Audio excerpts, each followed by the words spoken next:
Hello, everybody. Dr. Rick Wallace here, dropping in on you. Hope everybody is having a great start to your weekend. Whatever you have planned this weekend, I know that a lot of you are going to celebrate Memorial Day.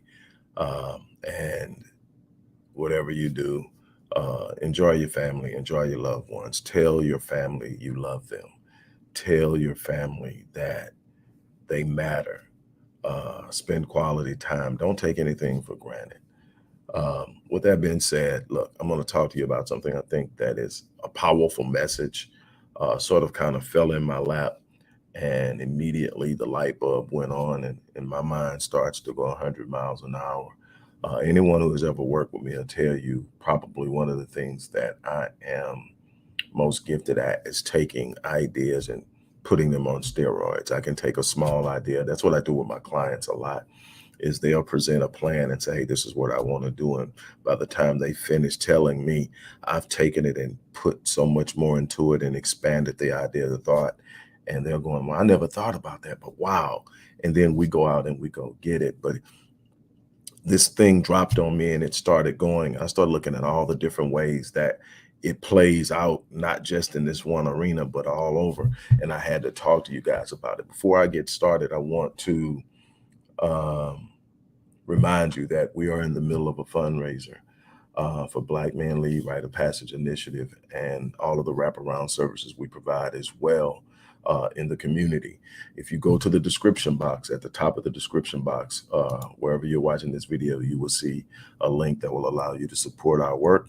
Or if you're one of the people who prefer to give through Cash App, our organization's Cash App account handle is there as well. Let's move on. Somebody shared a link with me of a podcast where there are a number of Black brothers talking about the Black community and talking about wealth and talking about a bunch of different things within the community. And Tank, R&B singer Tank, was there. And he had a very profound take on the music industry. But when he gave his take on the music industry, he basically opened up an entire concept and idea of how things work, something I've been saying for years and something that I really want to get a point home on because it's so important. It's one of the reasons we're losing, and I'm going to talk to you about that. But what he said was, he talked about Sam Smith and Sam Smith's hit back in the day, Stay With Me, and how Sam Smith drops this and it goes #1 all over the world. It's got major bandwidth. It's getting all the kind of playtime. And then he says, if I take the same song and I sing it, I'm going to get minimum bandwidth. I'm going to get minimal exposure. I'm going to get minimal chart influence. And he says it's not because one artist is more talented than the other. It's that they are literally controlling the bandwidth of certain music, certain types with certain people. He said, it's not our violence that is a threat. And I add in parentheses to the power system. He says it's our love. The idea of a Black man saying, I'm going to stay with my family, stay with me, I'm going to stay with my family, I'm going to love on my family, I'm going to be a part of my family, I'm going to influence my family, I'm going to be in the home is a problem. And so that's why your major money makers are people who are promoting violence in music, your people who are promoting drugs in music, people who are promoting misogyny in music. You're going to find that your major money makers, the ones who are at the top of the charts, the ones who gets all the exposure, are the ones who are perpetuating a negative stereotype about Blacks that does not bode well for the future of Blacks. When you start talking about Black love, I'm not talking about some of the grind and riff stuff about sex. Sex isn't love. Sex is an element, a component with love when it's in its proper context. But sex isn't love, is this place that you go where you are committed to something at a level that you're willing to make sacrifices to ensure that this thing is okay, whether it's your marriage, whether it's your family, whether it's your children, whether it's your community, whether it's your race. Love is that thing that draws something out of you that's bigger than you. Love is that thing that makes you willing to make sacrifices, makes you willing to put your life on the line. See, Malcolm had love, Marcus had love, Martin had love, Medgar had love. and it's been others. Dr. John Howard Clark had love. Francis Cress Welsing had love. I can go on and on about the people that were influential in my life because they had love for our people. They weren't always popular, they weren't always liked, but they came and they challenged us to live at a place and understand how things work. Let me talk to you about how things work. Now, you've heard me say this before, and I'm gonna need to make this point in order so that you can understand why the point that Tank made is so important and how we must understand it in order to better ourselves and move accordingly. Look, the nation of Zambia, I want to say, got its independence in 1957, if I'm not mistaken. It became an independent nation. It is, despite all of its material and mineral wealth, it has a large store of copper, and copper is an extremely necessary mineral, and so copper is in plenty, but Zambia's government didn't have the expertise or the means or the understanding or the awareness of how things work to properly manage the mines. So an outside company, and I don't need to tell you who owned the company, comes to them and says, we will manage it and we will pay you $25 million for the right to manage and profit from this mine. We'll give you 25 million for that right, and basically buying the rights to the mines. And we'll give you 5% of the revenue afterwards. Now, they don't pay them up front. They don't pay them up front. They actually make a deal that they're going to pay them over time. They start mining the copper.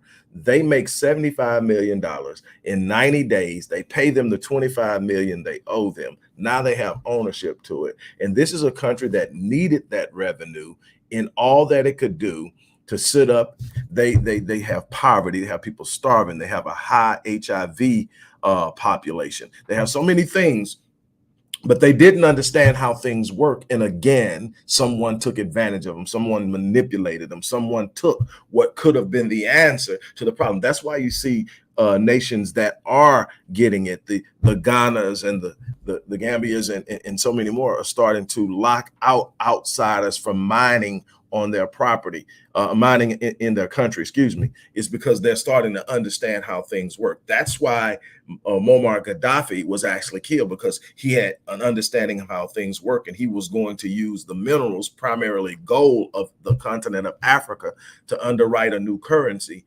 And that underwriting of a currency backed by a hard asset like gold was going to make problems for the euro and the US dollar. And so, hey, there we go. But that's understanding how things work. Well, here we are in the US, and we have all kind of problems in academics and education, in banking and finance, in home ownership and business development, in mass incarceration, in serial forced displacement by way of gentrification, urban renewal, benign neglect, and redlining. There are so many other places. We're hovering. The median income for a Black home is $37,000.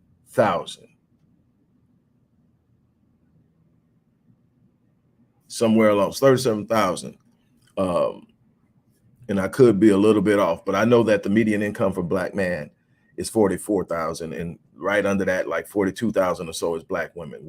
Black women are the closest to their male counterparts in earning across the spectrum. And that also is not by accident. And I'll get into that at other times, but you have to understand how things work. Why? Because it's in the working and in the details that you're being screwed, that you're being misled, that you're being mishandled, and that you put, okay, so we go back to what Tank said. You would think that the violence in the Black community would create a problem, because violence and death would scare them. No, because they understand the numbers. They understand that while Blacks are violent and that poverty can be poverty, the engineered poverty within the Black community literally contributes to the violence. They understand that statistically, Blacks aren't a threat to them as much as they are to themselves. They understand that 84% of all white homicides are committed by another white person. They understand that Homicide and violence is generally crimes of passion, and normally that deals with proximity. And most of the people who are taking on these violent identities are not living in areas where these white people who are creating these power structures and these strategies live. So they're not a threat. But what they do is they reinforce the stereotype. So what happens is when someone comes along and you see a song like Stay With Me and, you know, all of the love songs and everything like that, and they're out there. There are some beautiful love songs out there, but do they get the play and the intensity in the Black community that the violence does, that the dope dealing does, that the misogyny and the hating of women do? All of the things have a purpose. Why? They're creating a stereotype of an image of a people that is self-destructive, and that image is being perpetuated, and it creates a multitude of problems. The first problem that it creates is an identity crisis within the community.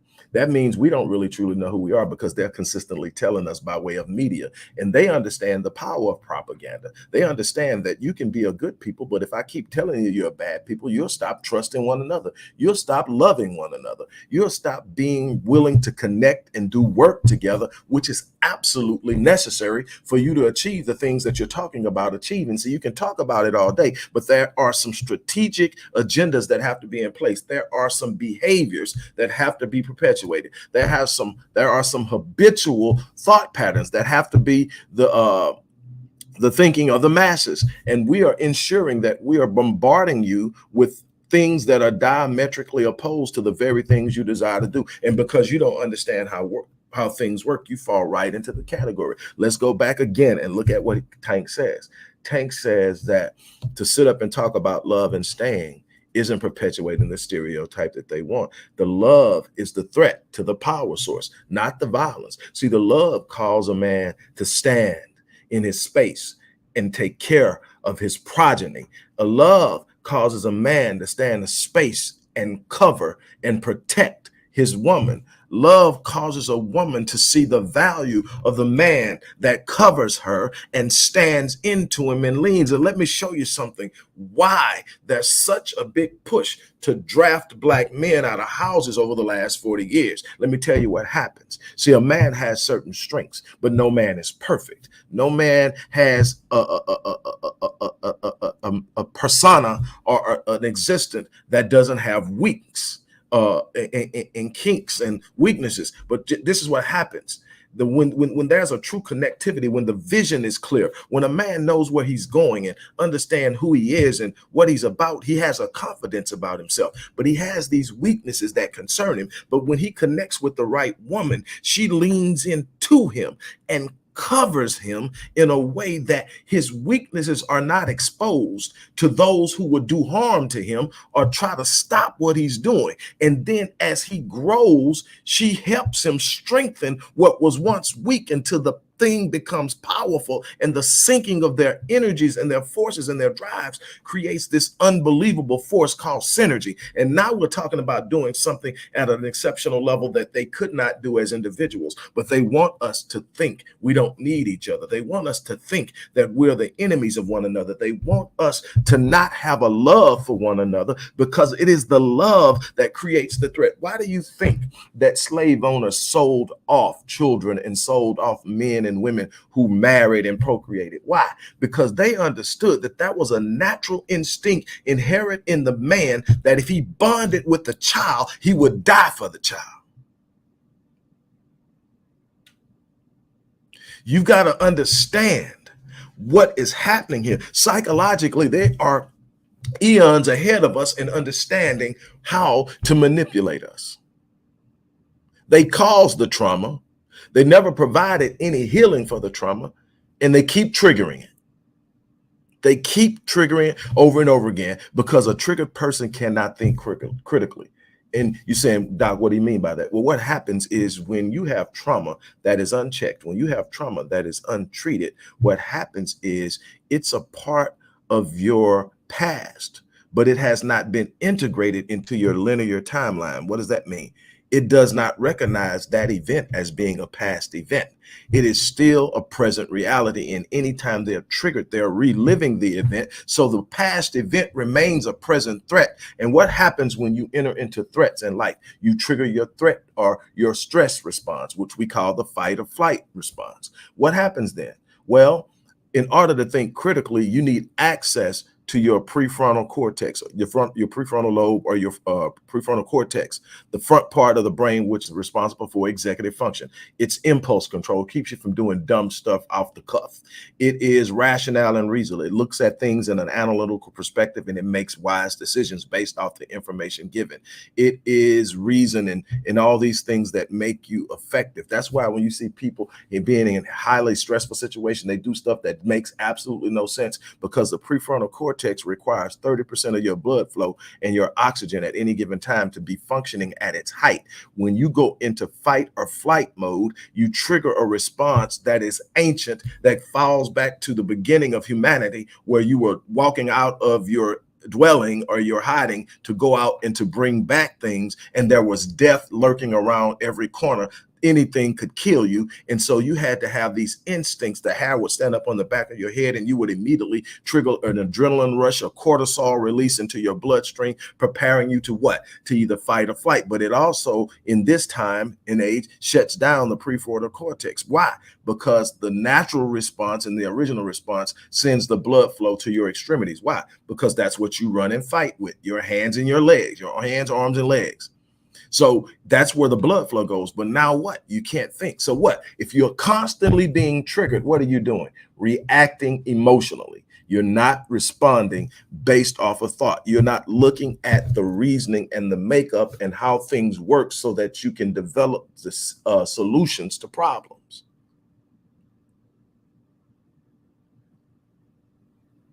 Eventually, you so used to getting triggered, you don't think the solutions exist. I had somebody tell me the other day when I was talking about problem solving. They stood up and told me not every problem has a solution. Absolutely untrue. The very nature and definition of the word problem says it has a solution. A problem is simply an equation in life, no matter how drastic, no matter how emphatic, no matter how simplistic or how complex. It is simply an equation. And you have to figure out the rules and how to solve the equation. The problem with blacks is that we don't understand the rules on most of the equations that we're being confronted with. So we become frustrated and we act out. Much like a 3-year-old child throwing a tantrum. I can't understand why I can't have that fourth cupcake. The world is against me. Nothing makes sense and it's stupid. So I'm just going to fall right out here and throw this tantrum right here. I don't have the capacity, because I don't understand, to know that that would make me sick, and it's not good for my health long term. Mom's looking out for me. Mom probably shouldn't have gave you the first 3, but that's a whole nother thing. I'm just making a point. Look, what Tank said was so powerful. More than that, but he was talking about they're never going to promote on a high level. They're never going to give Black love the bandwidth they give Black hate. They're never going to give Black love the bandwidth they give Black violence. They're never going to give Black love the bandwidth they give illicit drug use and the promotion of sexual promiscuity, because they understand the devastating force of those things in the lives of the people who practice them at great lengths and in great numbers. They understand that as long as they can keep us focused on those things, as long as they can perpetuate the stereotype of a criminalized Black man, inherently violent, they will always have a way, because not only does it mess with my identity as a Black man, it sends a message to the non-Black world that this is who he is. So when a cop shoots him dead unarmed, you don't see him as you see any other unarmed man. You see a dangerous, criminalized person who was probably going to eventually hurt someone anyway. No, he didn't do anything that time. No, he didn't have a weapon that time, but that's what they do. They have weapons and they kill people. It's in their music. It's in their behavior. It's in their tattoos. It's in everything that they perpetuate. It's in their music. It's in everything that we see about them. They're always on the news. And even then, look at how the news is reported. I did a story probably 6 or 7 years ago where a set of three teens, two sets of three teens, or four, I can't remember, a white, black, did the same identical thing, grabbed some stuff out of a mall and tried to get away and got busted. The black boys had their mug shots on the story. The three white boys had their graduation pictures on the screens. It is a constant media strategy to present us in a certain light. It is a constant media strategy to control the content that we see every day. It's a constant media strategy to manipulate the people who create the content. That's why you got so many people out here who have flipped over and are pushing narratives that are not, who are black, who are flipped over, who are pushing narratives that do not align with black empowerment. Why? Because they've been thrown some money. They're getting the big deals. Look at some of the deals that some of these black sportcasters that love to tap dance for white people have. Some of them have higher paid salaries than athletes. To sit up and attack athletes, to criticize black athletes, and they always go after the black ones. That's not an accident.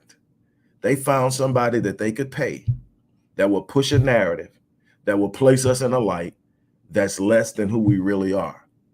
And if we keep doing it enough, maybe we'll get them to believe it. And a lot of us are, because of what? We don't understand how things work. It is time now for us to start learning how things work. That's one of the reasons I created this channel, over 10 years ago. And yeah, we had to restart because of some bull crap that we had no control over. But I've been doing this, since YouTube really took off. I've been doing this. I remember my first few videos sucking, at least to me, and obviously to one person. I had one freaking subscriber. I remember this, 2011. Had one freaking subscriber. And I'm saying him, it could have been a female, but it's just the way it came across as a guy. His only job was to tell me how horrible my videos were.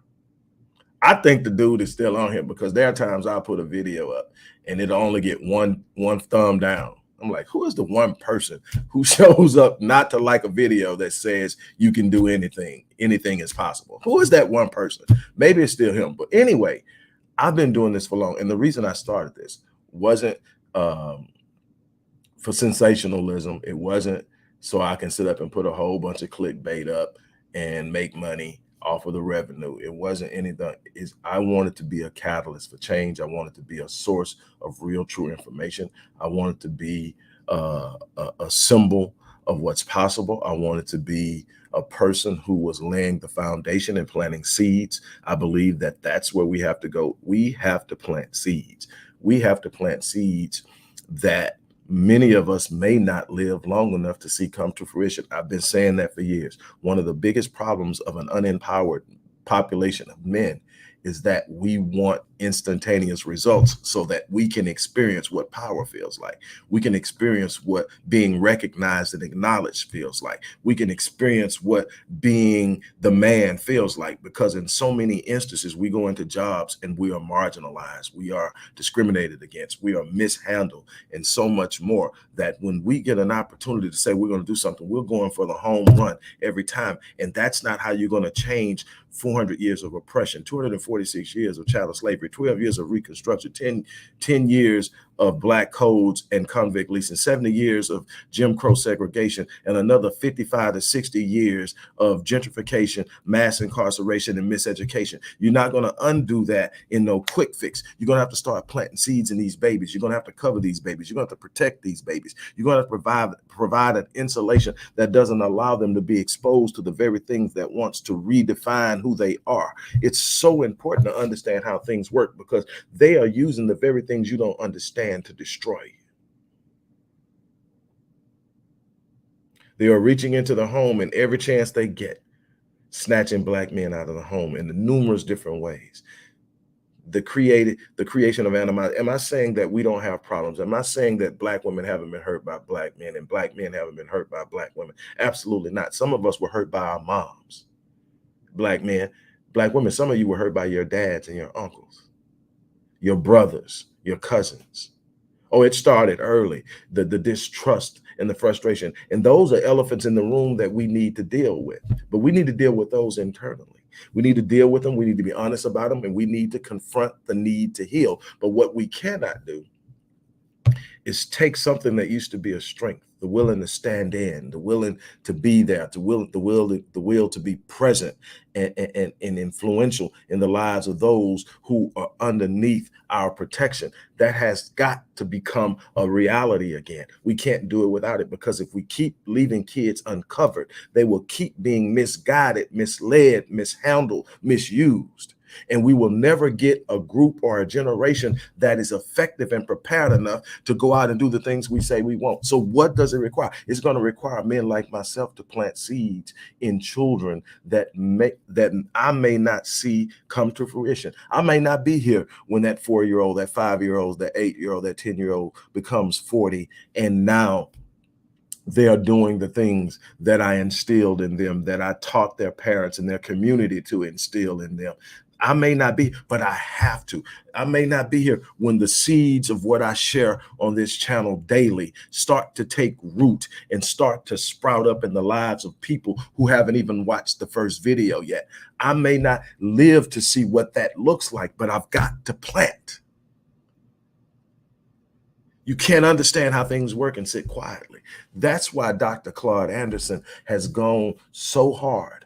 That's why Dr. Yosef Ben Yakinen gave all he had and died poor, by the way. That's why John Howard Clark went to the head all the way to the end. That's why Dr. Amos Wilson gave everything he had and died mysteriously. That's why Dr. Khalid Muhammad gave everything he had and died mysteriously. That's why we still have so much to go. That's why Dr. Frances Cress Welsing took everything all the way up into her 80s and was still going. Why? Because there is work to be done. There is an understanding that must be possessed. We must obtain an understanding of how things work if we're going to win. Think about the people in Zambia. The solution to their problem was sitting right under them, but they didn't understand how things work. So they let someone come in who understood how things worked and manipulated and took control of them. Didn't even pay them up front, paid them with money that came from something they already owned. They're doing the same thing here with these record deals. They're going to take a kid who comes from an extremely impoverished community, and they're going to give him an advance of anywhere from 500,000 to 1 to 2 million to start doing this album. But they're going to sit in and they don't care. I don't care how positive he walks in his music. They're going to say, no, we need some more of this. We need some more of that. You need to go back into the studio. You need to give us some of that, or we're not going to ever get this deal done. And then they're going to tell him they're going to want their advance back if he can't get the contract. He can't meet the terms of the contract. So then no matter how positive he wants to be, because he needs the deal, he goes in and he compromises. Then he becomes a part of persona. You look at how many rappers out there rap about stuff that they're not allowing their kids to do.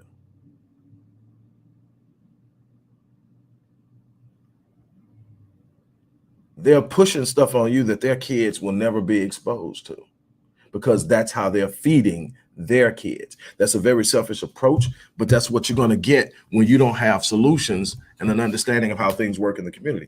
We're supposed to be creating those labels. We're supposed to be creating those opportunities. We're supposed to be controlling our own future in the music industry, in the film industry, and any other media element and component that represents us. We should not be represented by any other medium than those of us who understand what it means to grow up and be Black in this country, what it means to be the descendants of slaves in this country, what it means to be foundationally Black in this country and not have the respect of the country, not have the respect of the people in the country, not be given a fair opportunity, and yet still find a way to rise up. That has to be something that we tell. That has to be a reason that we rise up. That has to be the reason that we're out front. Tank makes a very valid point. They're never going to push Black love over Black violence, because Black violence isn't the threat to them. Black love is. Black love comes with Black unity. Black love comes with a Black understanding and a willingness to connect. Black love comes with the willingness of Black men to stand in and protect those who can't protect themselves. All of a sudden, Black love starts to show up in the community in outreach programs. Black love starts to show up in programs that develop and give little boys skills to become business owners and earn a living that allows them to take care of their family. Black love shows up in the way that Black men move in the community to protect young Black girls and Black women and the elderly. It shows up in Black women being willing to lean into men and make sure that their weaknesses aren't exposed to the enemy. If you've ever watched a wolf challenging another wolf and the female wolf is present, she puts her head underneath her neck. She's not cowering. She's protecting what's exposed, his throat. If you go back, and I actually sit down with a couple of my colleagues and looked at these films, you go back to the old 60s films with the protests and these were violent protests. They were sicking dogs on us. They were putting water hoses on us. They were doing a bunch of different things. And there's a point where if you just start to pay attention, Black women were in front of men who were trying to exchange. And I'm not one for putting women on the battlefield, but I was watching the love and the intensity of love and how it makes you react. We weren't harming each other the way we're harming each other now. There's always been problems. We've always had issues. We are a traumatized people. So there are some things we got to work on. But what I'm looking at is how they got us to here. Well, in 1960, when all this was going on, in 1960, 75% of Black children were born into two-parent households. Over the last 45, 50 years, that has dropped and completely flipped to 75% or more being born into single-parent households. And while many have fathers that are still actively engaged, the absence of that masculine energy in that home has implications, has consequences.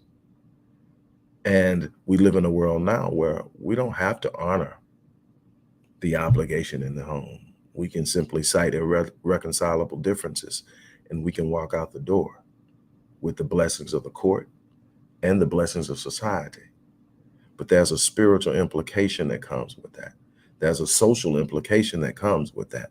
There are things that will happen that will not be good because of it.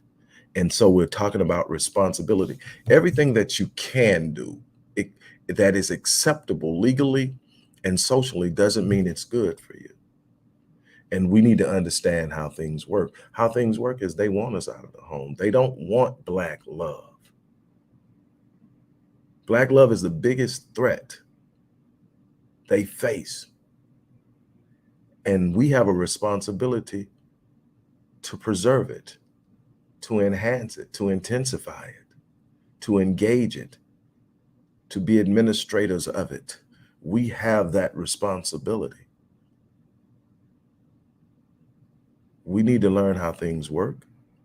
We need to understand how we must move in those things, how to use problem solving to unwrap and untangle the webs of deception that are in front of us, to understand what we must do to become the people we say we're going to be. We can't leave our children vulnerable. We cannot operate in direct division. Any house divided against itself cannot stand.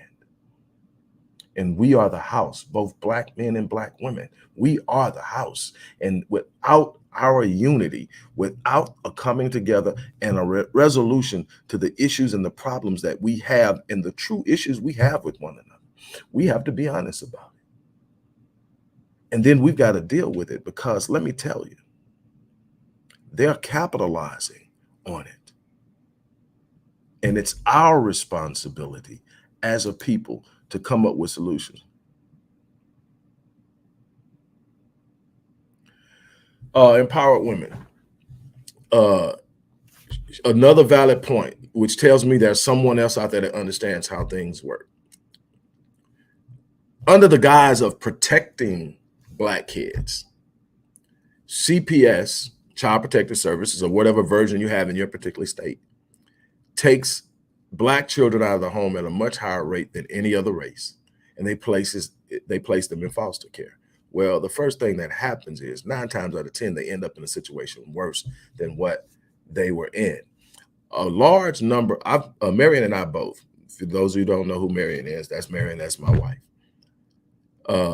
Mary and I both have worked with young girls and young women who were sex trafficked, who were human trafficked. And what you will not believe is that the large majority of them were pulled out of the foster care system. They get lost in there. They get hidden in there. They were pulled out of a situation in which things were supposedly dangerous. And there are times when children are in situations in which they need protection. But in most instances, there should be a family member that could come in and take those kids and keep that in the family. But see, that's unity. There's a breaking of the unity. See, you can take the man out of the house. You can take the child out of the house. But let me tell you something. In addition to putting the child in more dangers, let me tell you what happens. If the woman is really, truly broken, or the woman is really, truly facing some things, they just broke her when they took the kids. They didn't come in and offer help. Now, if there's a psychological evaluation and it is assessed that that woman may be a threat, or that there's somebody in the house that may be a threat, that has to be dealt with. But what could easily be done, and here's the problem you have, what could easily be done is a person can be removed from the house other than the children. The threat should be removed. The problem is a lot of times the threat returns. So it's easy to remove the kids and say, well, they're not there. But the problem is, where are you putting them? There are some great foster parents out there. There are. I know some. But there are a lot of people who are in foster care for the sole purpose of money. Now, when people get involved with something based on money, money moves them. So when someone approaches them about kids that they have and are offering them more money than they make as a foster parent, those kids all of a sudden, and what do? They report them as running away. And they're troubled kids, so nobody's looking for them. There are thousands of them out there missing, never to be seen again, probably not even in the country anymore, or they're being moved around the country, in this network of human trafficking and sex slaves. I'm telling you what I know, because I've actually gone in and rescued more than one, and I've had to counsel way more than that. And so I'm telling you, that's a problem, and we are not protecting that community. See, that's our responsibility. That shouldn't land on any state or government organization. We should be protecting our children. We should be providing a safe space. We should be dealing with any threats in our community, whether they are from outside or inside. There has to be a standard and a code of conduct that governs how we respond to threats to those in our community, especially those who are vulnerable. Our women should be protected. Our children and our elderly should be protected. And with anyone is threatening to them or causes harm to them, they should be dealt with swiftly and decisively. That has to be a part of our makeup, is that people need to start understanding that Black people it's not open season on Black people. Black people need to know it, and everybody else needs to understand it. There has to be an understanding of the dynamic of what it takes to be a truly powerful community. But foster care, you take the kids out of the community, and I'm not done. You take the kids out of the home. It impacts the home first. It impacts the kids, but it also impacts the community. Those future opportunities are gone. The ability to develop them based off of Black experience is pretty much gone. And it goes deeper. Here's the problem. We don't understand, so we don't take action. We trust the very ones who are raping the cupboard to provide solutions and security. That's never going to happen. So what are we going to do? We're going to have to learn how things work. We're going to have to put in the work. It is not, and I'll say this again as I get ready to close, it is not the violence that's an issue with them. That's why that there's nothing being done about violence. If you really want to curtail violence, you can. I told you, I've come up with a program. Why do you think there's no federal funding for this program? You get federal funding for all kinds of programs, but you never see any decline in violence. You never see any decline in the dropout rate. You never see decline in any of these programs. Go check them. And then what they come back and say is, you know, we put X millions of dollars into it, and it didn't work. So we trash it. And then another program comes along a year or two later, and they dump a bunch of money into it. But they've already done the research. They understand they understand that if I want to stop violence among African-American adolescent young adults, I need to socialize them. It's simple. The violence comes from a lack of socialization, which means there's a lack of a sense of identity, a lack of sense of purpose, a lack of sense of self-awareness and where they're headed, what's expected of them, the value in the community. Most of them don't believe they have a place in the community. So why should they value the community? There is an African proverb that says that if the village does not embrace the child will burn it down to feel its warmth. So when you don't treat the children the way they need to be treated, when you don't provide them with what they need to be the best that they can be, it comes back and bites you in the behind. And then we sit up and we're frustrated with it because we don't understand how things work. That's why I created Black Men Lead. Why? Because it's a rite of passage initiative. We take them at 4 years old, moving up, and we teach them the principles of manhood. Everything from principle number 1 that says that a Black man never causes harm to a Black woman. Physically, emotionally, psychologically, never. He is the protector. Even when she doesn't know who she is, he's still the protector.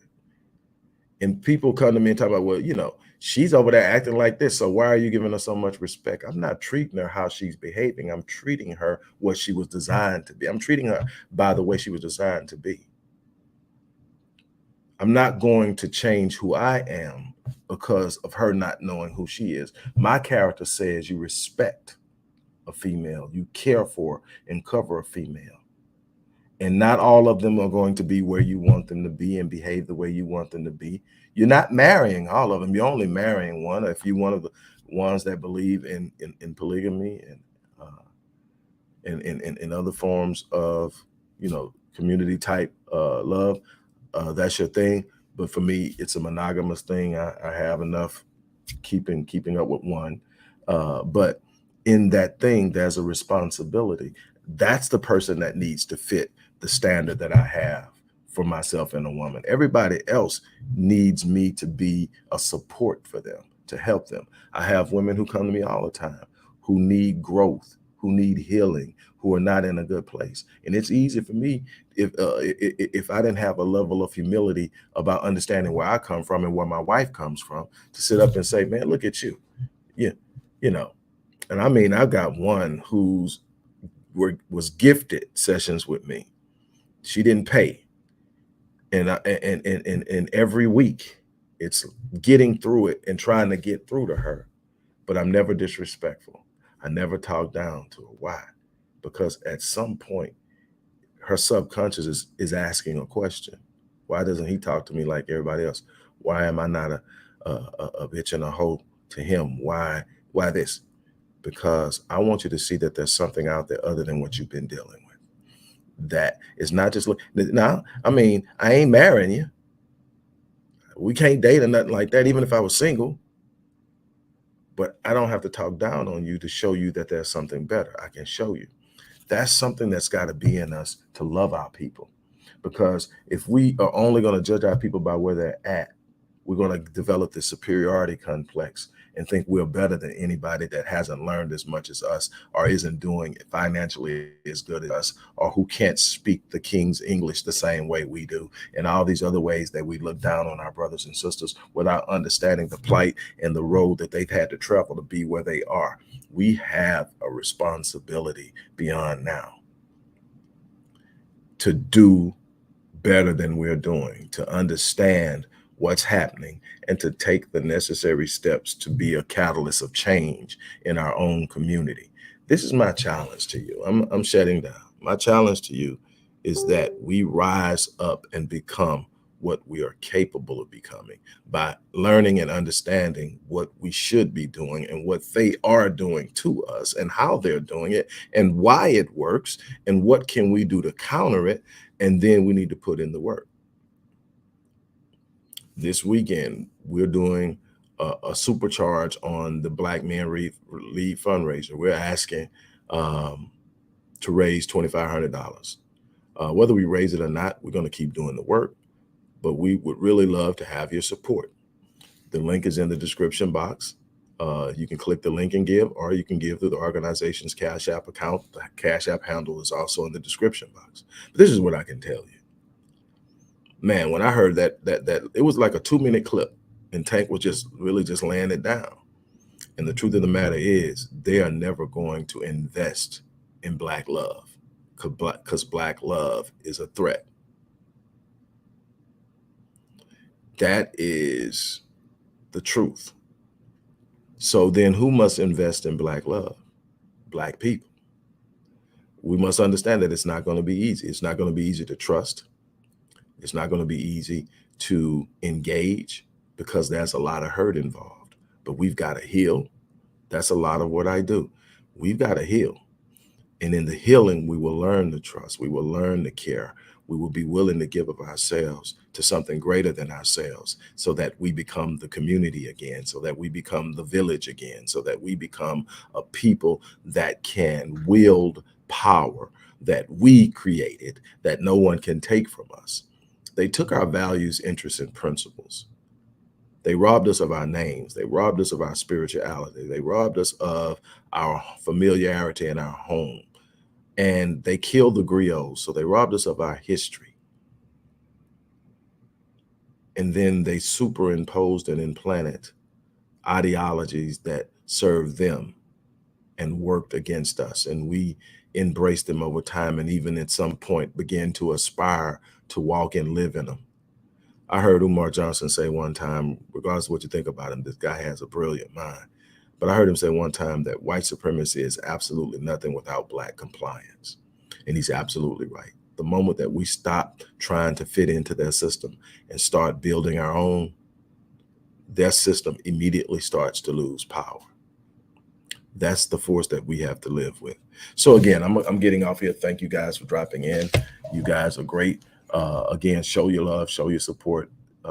The link to show your love and support is in the description box at the top. And you can give by either clicking the link or through Cash App. On that note, I'm out of here. You guys have the rest of the weekend. Enjoy yourself. Love on your families. Tell some people you love them. And on that note, I'm out.